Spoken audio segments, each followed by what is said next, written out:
Stephen A. He's a good guy. He's a smart guy. I love watching him. He's got great entertainment skills, which is very important. People watch him. You know, a lot of these Democrats I watch, I say they have no chance. I've been pretty good at picking people and picking candidates, and I will tell you, I'd love to see him run. President Trump expressing some unexpected support for a potential presidential bid for my next guest. Could he be who Democrats are looking for? Joining us now is the host of the Stephen A. Smith Show and ESPN's The Take, Stephen A. Smith, who is floating a potential 2028 presidential run. You just heard President Trump again expressing that unexpected support for a potential 2028 bid. What was your reaction when he said that the other night? I was aghast, to be quite honest with you. I wasn't looking for any kind of endorsement from anybody, especially him. But he is the president of the United States. There's a bit of flattery that comes with getting such words from the man who holds the highest office in the land, and I can appreciate that. But in the same breath, I'm saying to myself, you know what? Evidently, I'd have no chance, because if somebody like that is throwing out my name, clearly they think that, yeah, go ahead and do it so we can beat you. We can romp you, too. So I'm not falling for it. It was nice. It was nice to hear, and I appreciated it. But obviously, it is what it is. I hear where he's coming from, but I wasn't thinking about it any more seriously than that. It's been President Trump's been in office now for more than 100 days. What's been your reaction to his administration so far? I think it's been a bit haphazard. That's something I've been on the record as saying. Certainly, we understand that waste, fraud, and all of that stuff needs to be addressed. But the manner in which he went about it with Elon Musk gave me cause to pause with Doge. So I certainly wasn't happy about that. The tariff wars, I thought he was going to focus first on lowering taxes. That's what I would have liked to have seen, because that was something that he campaigned on, even though he campaigned on tariffs a lot as well. I certainly expected him I would have liked, rather, to see him focus more on lowering taxes first, as opposed to engaging in a tariff war, particularly a tariff war that didn't just include China, but practically everybody else, at least for a short period of time, before folks got in his ears and got him to sort of retract a little bit. So I see that. I have no problem with what he's done with the borders. I thought it was absolutely necessary. So I definitely think that that was a plus, because I was never a proponent of open borders. But outside of that, I take a wait and see approach, because, you know, history has taught me that the prism of history is how you determine the success of a president, as opposed to looking at things in the moment in real time, because usually that's going to garner extreme reactions one way or the other. And I try not to lean in either direction of the extreme. I'm a centrist and a moderate at heart, and I try to make sure I'm as balanced in my thinking as I possibly can be. If you were to run for president, though, it would be as a Democrat, or no? You know what? I'm an independent. I'm a registered independent. I would lean, who leans left. I'm fiscally conservative when it comes to my money. I'm socially liberal. I'm liberal when it comes to social issues, pretty much across the board. I believe in living and let living.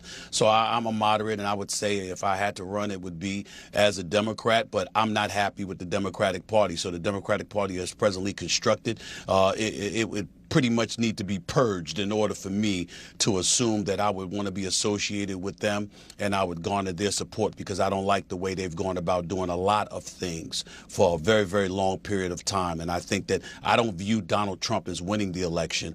I view the Democrats as losing the election, as absolutely positively blowing it with some of their actions. And that's why I think that, you know, again, if somebody was to associate me with that, the party is presently constructed where it leads so extremely left, or at least it spent the vast majority of time doing that.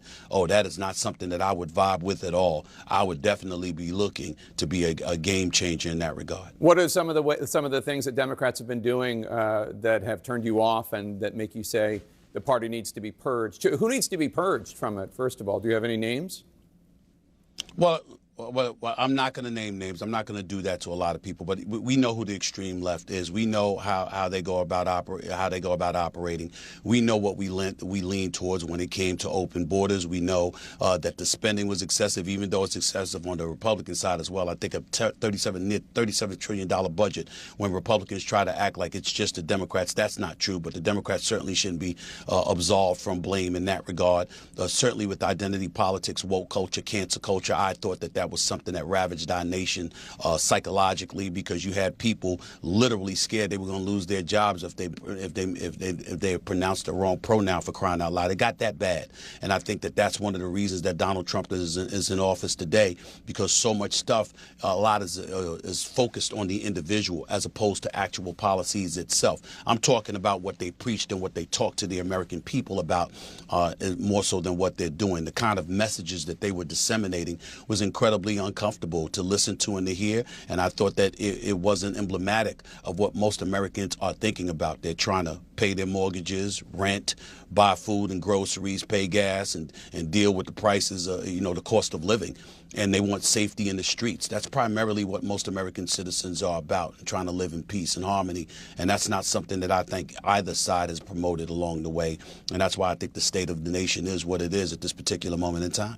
You last month said that there are clearly other people more qualified to be president than you. So what do you say to somebody Absolutely. out there who's watching, who thinks you have no political experience, no foreign policy experience? You're a gifted TV sports commentator without question, but are you really prepared to be president of the United States? How would you answer that? I would say they're absolutely right. I'm not prepared. I'm not qualified. I have no political history whatsoever. I've never been interested in politics a day in my life. How did I come to this conclusion where I've left the door open? I'll tell you how. Elected officials have come up to me. Folks in the streets of America come up to me every single day. Not only that, my own pastor, A.R. Bernard from Christian Cultural Center in Brooklyn, New York, said to me, show respect to people who love and support you by leaving the door open, because you never know what God has planned for you or for us as a nation in the years to come. Just leave the door open. So that's what I did. I know that I have a voice, whether it's on ESPN, whether it's with the Stephen A. Smith Show on YouTube, and iHeartRadio, or any place else that I go. I know that when I speak, millions upon millions of people hear me. One would surmise that they listen to some of the things that I say. And then I look at our politics. How worse can it get? Do you realize right now, and I'm saying this facetiously because I know that you do, Jake, doing what you do every single day. Do you realize that if you are an elected official, your real work is with the campaign?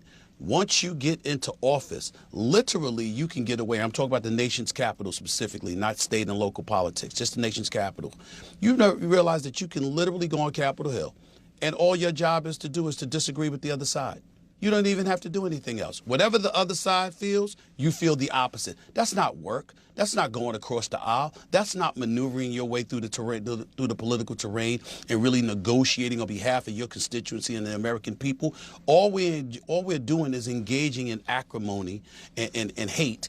And as a result, the American citizens are suffering. So when I look at it from that standpoint, and I think the kind of impact that I could have as a centrist, as a moderate, as somebody who believes in being sensical and engaging in common sense, unfortunately, I believe that if I did take this very, very seriously and I moved forward and I decided that I wanted to be a politician, do I believe I could win? You're damn right. But it's by default. It's not because I'm the most qualified candidate in the world. It's because of the state of our politics in the nation's capital, the politicians that we're looking at, and the fact that we don't believe for 1 second that they are serving the interest of the American people, nor are they interested in it.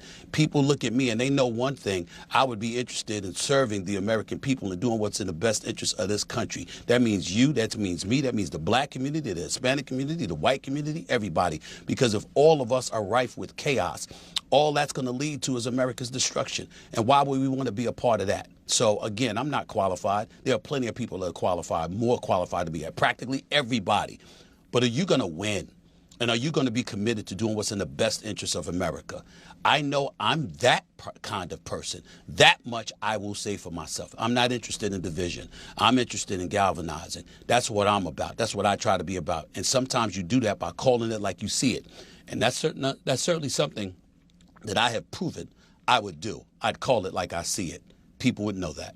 100%. Stephen A. Smith, we'll have you back. Thank you so much. Good to see you. Thanks for getting up early. I know you're in California. Thank you.